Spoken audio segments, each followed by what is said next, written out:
அன்பான இதயங்களுக்கு என் இனிய வணக்கங்க. இன்னைக்கு நாம பூசணிக்காய் கடையல் எப்படின்னு பார்க்கலாம். நாம பொரியல் செஞ்சிருப்போம், சாம்பாரில் சேர்த்துருப்போம். இப்போ பூசணிக்காய் இப்படி நல்லா ஒரு காய் எடுத்து இப்படி சீவிக்கணும். பட்டையெல்லாம் இருக்கக்கூடாது. தாளிக்கிறதுக்கு 2 ஸ்பூன் எண்ணெய் சேர்த்து கடுகு, வெங்காயம், பச்சை மிளகாய் 4, சின்ன வெங்காயம் சேர்த்துக்குங்க. கருவேப்பிலை தாளித்து அந்த காயும் சேர்த்து அத்துடன் அவரைக்காயும் சேர்த்துக்குங்க. 1/2 லிட்டர் தண்ணி சேர்த்து நல்லா வேக விடுங்க. நல்லா கொலைய வெந்துடும். நாம் கடையவே தேவையில்லை. மஞ்சத்தூள் சிறிதளவு, உப்பு சேர்த்து வேக வைங்க. குழஞ்சிது இறக்கும்போது 1 ஸ்பூனு சர்க்கரை சேர்த்துக்குங்க. ரொம்ப சுவையாக இருக்கும். இது சுகர் இருக்கிறவங்க எடுத்துக்காதீங்க. கிராமத்தில் இதை பூசணிக்கான்னு சொல்லுவாங்க, சிட்டியில் பரங்கிக்கான்னு சொல்லுவாங்க. சில பேர்த்துக்கு சிட்டியில் பூசணிக்காய் செடி தெரியாது. வாங்க நம்ம செடியை போய் பார்க்கலாம்.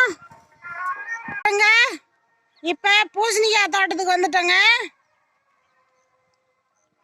இது ஒரு கொடி வகையை சேர்ந்தது. கொடியாகத்தான் போகும்.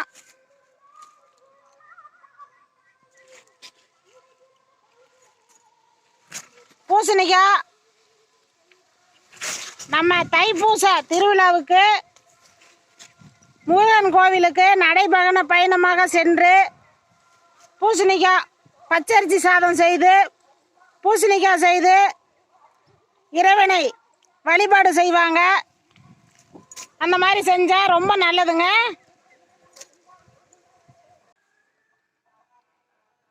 தைப்பூச திருவிழா அன்று நம்ம வீடு எல்லா வீடுகளிலுமே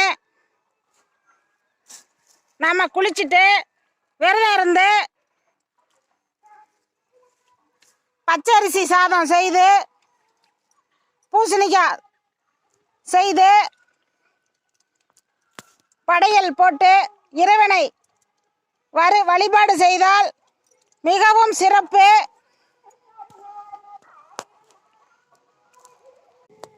தைப்பூச திருவிழா என்று எல்லா வீடுகளிலும் பூசணிக்காய் சமைத்தால் மிக சிறப்பு. வெற்றிவேல் முருகனுக்கு அரோகரா. நன்றிங்க.